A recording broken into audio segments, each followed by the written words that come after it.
Hi hello മക്കൾസ്, welcome back to Edupod. എന്നെ തൊട്ടുപിന്നിൽ കാണുന്ന ഈ ടോപ്പിക് കണ്ടോടാ. പ്രശ്നക്കാരെന്നൊക്കെ പറഞ്ഞാൽ ബഹൂത്ത് പ്രശ്നക്കാരൻ, ചില്ലർ പ്രശ്നക്കാരെന്നല്ല, ജാസ്തി കച്ചറ. മകളെ, വൈറസിൻ്റെ ഭാഗത്തു നിന്നും എന്തായാലും നിങ്ങളുടെ ആനുവൽ എക്സാമിന് നമ്മുടെ മാർച്ചിൽ പബ്ലിക് എക്സാമിനടാ ഷുവർ ഷോർട്ടാണ് ക്വസ്റ്റ്യൻ ഉണ്ടായിരിക്കും. റെഡിയല്ലേ?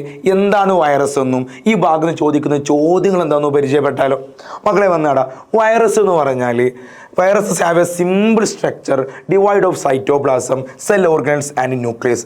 വൈറസുകൾക്ക് കോശമർമ്മയില്ല, കോശദ്രവ്യമില്ല, അങ്ങനെ കോശാംഗങ്ങൾ ഒന്നുമില്ല. ആകെ രണ്ട് കാര്യങ്ങളേ ഉള്ളൂ. ഒന്നെന്താടാ, ഒരു പ്രോട്ടീൻ്റെ ലെയർ ഉണ്ടാവും അല്ലേ, ക്യാപ്സിഡ് എന്ന് അതിൻ്റെ പേര്. അതിന് ഉള്ളിൽ എന്തുണ്ടാവാം? ജനിതക വസ്തുക്കൾ, ഒന്നെങ്കിൽ DNA അല്ലെങ്കിൽ RNA. ഇത് മാത്രമേ ആർക്കുള്ളൂ? വൈറസിനുള്ളൂ. മർമ്മം പോലും അതിനുള്ളിൽ കാണുന്നില്ല. റെഡിയല്ലേ? എന്നാൽ ഇവിടെ നിന്ന് നിങ്ങൾ ചോദിക്കുന്ന ചോദ്യം, സാർ ഇത്ര സിമ്പിളായിട്ടാണ് നിങ്ങൾ വലിയ പ്രശ്നക്കാരനാന്ന് പറഞ്ഞത്? പ്രശ്നക്കാരനാണ്. ചോദ്യം ഒന്ന് വായിച്ചു നോക്കണം. ചോദ്യം ഇതാണ്: നമ്മുടെ വൈറസുകളെ 6 കിണ്ഡം വർഗീകരണ രീതിയിൽ 6 കിണ്ഡം ക്ലാസിഫിക്കേഷനിൽ ഉൾപ്പെടുത്തിയതേയില്ല.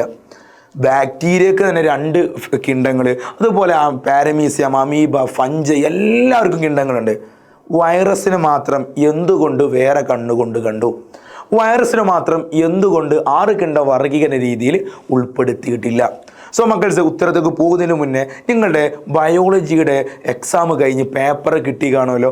എങ്ങനെ ഉണ്ടായിരുന്നു ക്രിസ്മസിന് നിങ്ങളുടെ ബയോളജി പരീക്ഷ എന്നൊന്ന് പറഞ്ഞേടാ. നല്ല മാർക്കുണ്ട് മാഷെ. ഒരു A+A ലെവലൊക്കെയുള്ള മക്കളാണെങ്കിൽ ഗ്രീൻ ഹാർട്ട് കമൻറ്റ് ചെയ്യുക. നേരെ താഴത്തോട്ടാണെങ്കിൽ മക്കളൊരു പിങ്ക് ഹാർട്ട് കമൻറ്റ് ചെയ്യുക. സാർ ജസ്റ്റ് പാസ് മാർക്ക് വളരെ കുറവാണ്, അങ്ങനത്തെവരാണെങ്കിൽ റെഡ് ഹാർട്ട് കമൻറ്റ് ചെയ്യുക കേട്ടോ. മക്കളെ, ഉത്തരം നോക്കിയാലോ എന്തുകൊണ്ടാണ് വൈറസുകളെ 6 കിണ്ഡം വർഗീകരണം ഉൾപ്പെടുത്താൻ എന്നുള്ളത്? മക്കളെ കമോൺ, എന്താ ഉത്തരം? Viruses cannot multiply without the help of the host cell.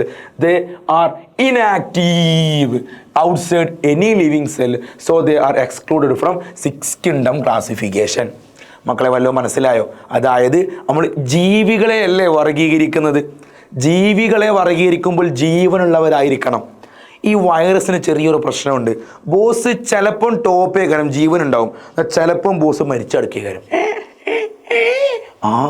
എന്ന് വെച്ചാൽ എന്താ? എന്ന് വെച്ചാൽ മക്കളെ നോക്കിക്കോ, വൈറസുകൾ ഒരു ജീവിയുടെ ഉള്ളിലാണെങ്കിൽ, ഒരു ആതിഥേയ കോശത്തിൻ്റെ അകത്താണെങ്കിൽ ജീവൻ ഉണ്ടാകുകയുള്ളൂ, ആക്റ്റീവ് ആകുകയുള്ളൂ, അതിന് പെരുകി മൾട്ടിപ്ലിക്കേഷൻ നടത്താൻ പറ്റുകയുള്ളൂ. ഒരു ജീവികോശത്തിൻ്റെ പുറത്താണെങ്കിൽ വൈറസുകൾക്ക് ജീവിക്കാനേ സാധിക്കില്ല. അത് ഇനാക്റ്റീവ് ആയിരിക്കും, അതിന് മൾട്ടിപ്ലൈ ചെയ്യാനോ പെരുകാനോ കഴിയൂല. സോ മക്കൾസ്, കോശത്തിൻ്റെ സഹായമില്ലാതെ പെരുകാനാവില്ല. ജീവകോശത്തിന് പുറത്ത് ഇവ നിർജീവമാണ് എന്നതുകൊണ്ട് ഇവരെ 6 കിണ്ഡം വർഗീകരണത്തിൽ ഉൾപ്പെടുത്തിയിട്ടില്ല. റെഡിയല്ലേ മക്കളെ? വൈറസ് എന്ന് പറയുന്ന ഭാഗത്ത് നിന്ന് എന്തായാലും ചോദ്യം ഉണ്ടായിരിക്കും. വളരെ സിമ്പിളാണ്, പക്ഷേ പവർഫുൾ ക്വസ്റ്റ്യൻ ആയിരിക്കും കേട്ടോ. സോ മക്കൾസ്, ഉഷാറായിട്ട് പഠിക്കുക. എന്ത് ഡൗട്ട് ഉണ്ടെങ്കിലും എജ്യൂപോഡ് നിങ്ങൾ കൂടെ തന്നെയുണ്ട്, ഒന്നുകൊണ്ട് പ്രശ്നമാക്കണ്ട. So see you next video. Bye by.